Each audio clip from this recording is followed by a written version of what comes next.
नमस्कार। नलियों के ब्लॉकेज के सिम्पटम्स पर आज बात करेंगे। अगर किसी व्यक्ति को हृदय की नली में कोई ब्लॉकेज है, तो क्या उसके लक्षण होंगे, क्या सिम्पटम्स होंगे जिससे हम पता कर सकते हैं कि वो व्यक्ति को हृदय की नली में का ब्लॉकेज है। ब्लॉकेज के बारे में काफ़ी लोग जानते हैं, ब्लॉकेज होता कैसा है, कोलेस्ट्रॉल का ब्लॉकेज होता है, ये सारी चीज़ों के बारे में लोग काफ़ी कुछ जानते हैं। कॉमन सिम्पटम्स के बारे में काफ़ी लोग हमसे पूछते हैं कि यदि मेरी नली में ब्लॉकेज होगा तो कैसे पता चलेगा। तो आज बेसिकली एक अलग से हम टॉपिक कर रहे हैं जिस पर हम डिस्कस करेंगे नलियों के ब्लॉकेज के सिम्टम्स पे। हमने ऑलरेडी ब्लॉकेजेस पर काफ़ी वीडियोस किए जो कि आप हमारे चैनल पर चेकआउट कर सकते हैं। आज स्पेसिफिकली नलियों के ब्लॉकेज पर डिस्कस करेंगे। टॉपिक पर जाने से पहले जो लोग हमारे चैनल पर नए हैं उन्हें रिक्वेस्ट करूंगा कि वीडियोस को लाइक और शेयर करें, चैनल को सब्सक्राइब करें। सबसे पहले अगर किसी व्यक्ति की नली में ब्लॉकेज है तो उसको छाती में दर्द होगा। ये दर्द के बारे में ये जानना और समझना जरूरी है कि ये दर्द टिपिकली चलने फिरने पर होता है, बैठे बैठे यूजली नहीं होता है। जब व्यक्ति कोई चलने फिरने का या मेहनत का काम करता है तो दर्द होता है। छूने से दर्द अगर किसी को हो रहा है या बैठे बैठे अगर किसी को दर्द हो रहा है, बिना कोई काम का या मेहनत की किसी को दर्द हो रहा है, तो हार्ट की नली का ब्लॉकेज होने की संभावना कम है। जीरो है ऐसा नहीं कहूंगा, कम है। चलने फिरने पर दर्द होने का कारण ये है कि जब हम चलते फिरते हैं या कोई मेहनत का काम करते हैं तो हार्ट की ऑक्सीजन की रिक्वायरमेंट, ग्लूकोज की रिक्वायरमेंट बढ़ जाती है। इसकी वजह से आपको सिम्टम्स होने लगते हैं, इसकी वजह से आपको दर्द या प्रॉब्लम्स होते हैं। ऐसा होने के कारण ये है कि जब कोई व्यक्ति मेहनत का काम करता है तो हार्ट की गति बढ़ जाती है, हार्ट की ऑक्सीजन रिक्वायरमेंट बढ़ जाती है। ब्लॉकेज की वजह से वो एक्स्ट्रा ब्लड सप्लाई हार्ट की नलियों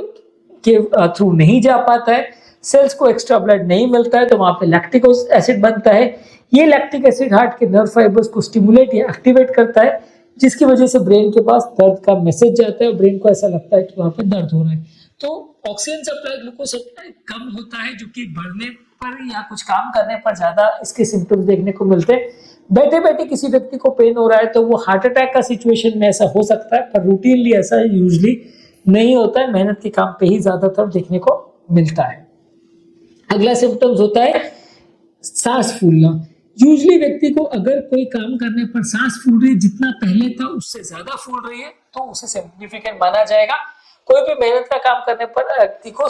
पहले से ज्यादा अनकंफर्टेबल लगेगा, सुस्ती या कमजोरी लगेगी, कुछ काम नहीं कर पाएगा, जरा भी चलेगा तो उसको हाफ टूटेगी या उसको ज्यादा सांस बार बार लेना पड़ेगा। अगर कोई व्यक्ति पहले 5 किलोमीटर चलता था, अभी 4.5 चल रहा है, तो उसे उतना सिग्निफिकेंट नहीं माना जाएगा। लेकिन अगर कोई व्यक्ति को रिस्क फैक्टर्स है, यानी कि बीपी, शुगर है, कोलेस्ट्रॉल है, फैमिली हिस्ट्री है,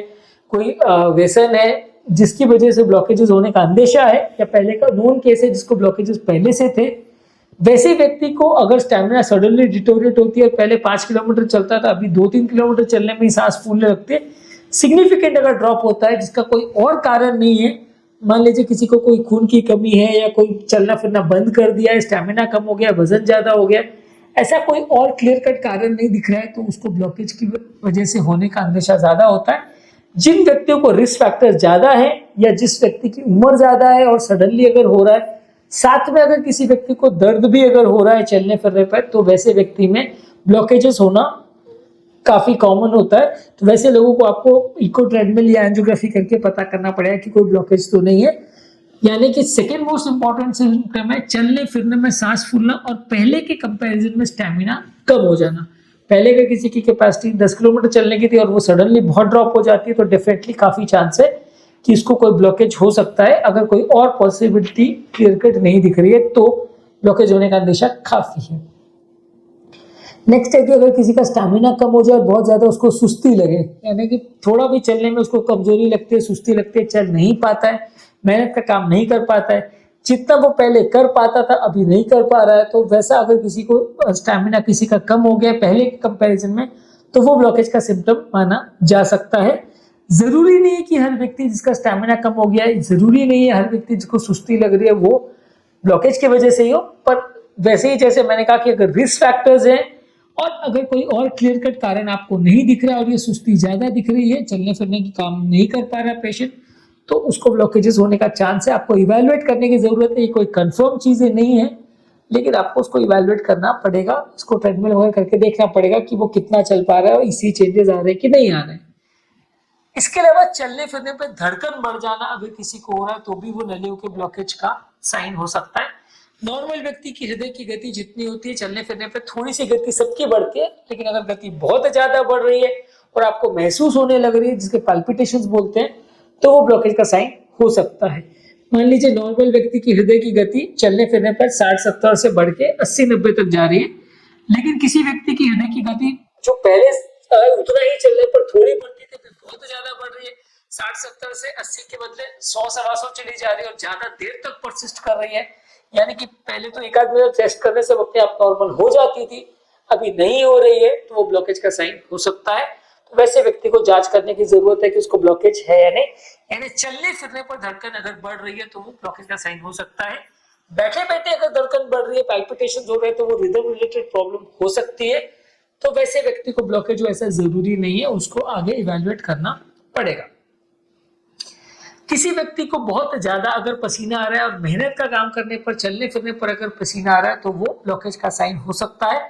जरूरी नहीं है, गर्मी के मौसम में भी पसीना आ सकता है, थायराइड के प्रॉब्लम में पसीना आ सकता है, हाइपरहाइड्रोसिस करके एक बीमारी है जिसमें बहुत ज्यादा एक्सेसिव पसीना आता है, वो काफी कॉमन है। तो हर व्यक्ति जिसको पसीना आ रहा है वैसा जरूरी नहीं है। इसमें भी वही लॉजिक लगेगा कि अगर रिस्क फैक्टर्स है और चलने फिरने पर अगर पसीना आ रहा है, बैठने से आराम मिल रहा है, बिना कारण का पसीना आ रहा है और पहले से ज्यादा आ रहा है, पहले जितनी आपकी तासीर थी जितना पसीना आता था उससे बहुत ज्यादा आ रहा है, कपड़े भीग जा रहे हैं, इतना पसीना आ रहा है, तो फिर आपको ब्लॉकेज होने का अंदेशा है। कंफर्म नहीं है, आपको उसको टेस्ट से कंफर्म करना पड़ेगा।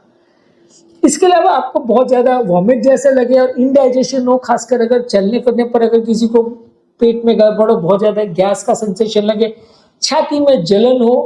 एसिडिटी का सेंसेशन लगे, इनडाइजेशन की फीलिंग हो, तो वो ब्लॉकेज का साइन हो सकता है। हालांकि ये भी कोई श्योर साइन नहीं है और हर आदमी जिसको इंडाइजेशन हो रहा है, हर आदमी जिसको जलन हो रही है, हर आदमी जिसको घबराहट हो रही है, सबको ब्लॉकेज हो ऐसा जरूरी नहीं है। पर अगर हो रहा है तो ये भी वन ऑफ द साइंस माना जा सकता है, जिसके लिए आपको चेकअप करने की जरूरत है। इसके अलावा किसी को अगर जबड़ों में पेन हो रहा है, जॉ में पेन हो रहा है, खासकर अगर चलने फिरने पे पेन हो रहा है जबड़ों में, तो वो ब्लॉकेज का साइन हो सकता है। ये भी अगर कोई डेंटल प्रॉब्लम है या जबड़े की कोई बीमारी है वैसा नहीं है और कोई और क्लियर कट कारण नहीं दिख रहा है, और खासकर अगर चलने फिरने पे सिम्टम हो रहे तो ही इसको रेलेवेंट माना जाएगा। ये चीजें जो है सारे सिम्टम्स में रेलेवेंट है कि ये अप्रोप्रिएट पेशेंट में जिसमें रिस्क फैक्टर्स है और जिसमें चलने फिरने पे बढ़ रहा है तो उसको वैलिड माना जाएगा, अदरवाइज उसको वैलिड नहीं माना जाएगा। इसके अलावा बाएं हाथ में अगर किसी को दर्द हो रहा है या कंधे में दर्द हो रहा है और कोई मस्कुलर कॉज नहीं है और ये दर्द चलने फिरने पे हो रहा है, साथ में अगर छाती में दर्द भी हो रहा है, छाती सांस भी फूल रही है, सुस्ती भी हो रही है, कमजोरी भी हो रही है, धड़कन भी बढ़ रही है, अगर किसी को हो रहा है तो वो ब्लॉकेज का साइन हो सकता है। पर हर व्यक्ति जिसको हाथ में दर्द हुआ है, हर आदमी सोचेगा कि मेरे को ब्लॉकेज ही हो गया है, तो ऐसा जरूरी नहीं है, आपको चेकअप करवाना पड़ेगा। हाँ, ये ब्लॉकेज में भी हो सकता है, सिंपल मसल पेन में भी हो सकता है, तो आपको डिटेल चेकअप कराने की जरूरत पड़ेगी। इसके अलावा अगर पीठ में दर्द हो रहा है तो ये भी ब्लॉकेज का साइन हो सकता है, पर ये कंपैरेटिवली नॉन स्पेसिफिक है। ज्यादातर लोगों को छाती के आगे की तरफ लेफ्ट साइड में बाएं हाथ में या गले में जबड़े में तक दर्द होता है, पीठ में दर्द हो सकता है पर कंपैरेटिवली कम कॉमन है। ये भी चलने फिरने पे ही हो, साथ में बाकी सिम्टम्स तो रेलेवेंट माना जाएगा। हर पीठ में होने वाले दर्द को आप हार्ट का ब्लॉकेज का साइन नहीं मान सकते। इसके अलावा अगर किसी को चक्कर आ रहे हैं, खासकर अगर चलने फिरने पर चक्कर आ रहे हैं या उसको बेहोशी अगर हो रही है तो उसको ब्लॉकेज का साइन माना जा सकता है। अगर किसी व्यक्ति को चलने में चक्कर आ रहा है तो उसका कारण ये है कि चलने फिरने पर ब्रेन का ब्लड सप्लाई कॉम्प्रोमाइज हो रहा है, हार्ट का पंप क्षमता कम है, हार्ट उतना ब्लड पंप नहीं कर पा रहा है, जितना ब्रेन को ब्लड पहुंचाने के लिए उसकी कैपेसिटी या स्टैमिना चाहिए हार्ट का उतना नहीं कर पा रहा है हार्ट काम, तो उसको व्यक्ति को चक्कर आ रहे हैं। और खासकर अगर व्यक्ति बेहोश हो गया चलने फिरने पर या कोई काम करने पे तो वो ब्लॉकेज का साइन हो सकता है। हालांकि हार्ट की वाल्व की बीमारियां, ब्रेन की नलियों की बीमारियां या ब्रेन से रिलेटेड बीमारियों में भी ऐसा हो सकता है, तो भी ऐसा जरूरी नहीं कि हर व्यक्ति को चक्कर आ रहा है उसको ब्लॉकेज ही है, पर ये एक साइन माना जा सकता है, खासकर अगर एक्सर्शन करने पे हो तो। इसके अलावा अगर किसी को बहुत ज्यादा बेचैनी हो रही है बिना कारण के, जान चली जाएगी ऐसा लगेगा, बहुत ज्यादा अनईजीनेस, घबराहट हो रही है, बेचैनी हो रही है, इस तरह का जो पहले से किसी को एंजाइटी का प्रॉब्लम नहीं है और अगर पहली बार किसी को ऐसा हो रहा है, चलने फिरने पे बढ़ रहा है और उसको अच्छा सा नहीं लग रहा है, तो उसको चेकअप करवाने की जरूरत है। पर यह भी वैसे ही है कि इसमें बहुत नॉन स्पेसिफिक चीज है, हर व्यक्ति जिसको घबराहट हो रही, बेचैनी हो रही है, सबको हार्ट का ब्लॉकेज ऐसा जरूरी नहीं है। आपको आगे चेकअप करना पड़ेगा, इको टर्मिनल करना पड़ेगा, उसमें जो फाइंडिंग्स आएगी उसके हिसाब से आप सोच सकते हो कि ब्लॉकेज है या नहीं। तो बेसिकली टॉपिक का समरी ये कि यदि किसी व्यक्ति को चलने फिरने में कोई सिम्टम हो रहा है, जैसे चलने में छाती में दर्द हो रहा है, भारीपन लग रहा है, छाती में घबराहट बेचैनी हो रही है, सांस फूल रही है, कमजोरी या सुस्ती लग रही है, धड़कन अगर बढ़ रही है, उल्टी जैसा लग रहा है, इंडाइजेशन लग रहा है, छाती में जलन हो रही है, जबड़े में दर्द हो रहा है, हाथ में दर्द हो रहा है, या चलने फिरने में पीठ में दर्द हो रहा है, चलने फिरने में चक्कर या कमजोरी या अनकॉन्शियसनेस हो रही है, या अनइजीनेस घबराहट बेचैनी हो रही है जिसका कोई और क्लियर कट कारण नहीं है, रिस्क फैक्टर्स अगर ज्यादा हैं तो आपको इवैल्यूएट करने की जरूरत है। ये सारे ही सिम्टम 100% गारंटेड आपको नहीं बताएंगे कि ब्लॉकेज है या नहीं, आपको आगे चेकअप ही करना पड़ेगा और चेकअप की जो फाइंडिंग्स आएंगी उसके बेसिस पे ही आगे डिसाइड होगा कि क्या प्रॉब्लम है, कितनी प्रॉब्लम है और ट्रीटमेंट की जरूरत है कि नहीं। टॉपिक एंड करने से पहले जो लोग हमारे चैनल पे नए हैं उन्हें रिक्वेस्ट करूंगा कि चैनल को सब्सक्राइब करें, वीडियोस को ज्यादा से ज्यादा लाइक और शेयर करें ताकि ज्यादा से ज्यादा लोगों तक पहुंच सके। जो लोग हमारे चैनल पर हार्ट की नलियों के ब्लॉकेज और सिम्टम्स के बारे में जानना चाहते हैं, हार्ट अटैक के बारे में जानना चाहते हैं, हार्ट पेन और मस्कुलर पेन में क्या डिफरेंस है, हार्ट पेन और एसिडिटी के पेन में क्या डिफरेंस है, ये जानना चाह रहे हैं तो हमारे चैनल पर बहुत सारे वीडियो इसके अवेलेबल है। इसका लिंक मैं प्लेलिस्ट और कमेंट सेक्शन में छोड़ दे रहा हूँ, आप उसे चेकआउट करेंगे तो आपको काफी कुछ नया जानने को और सीखने को मिलेगा।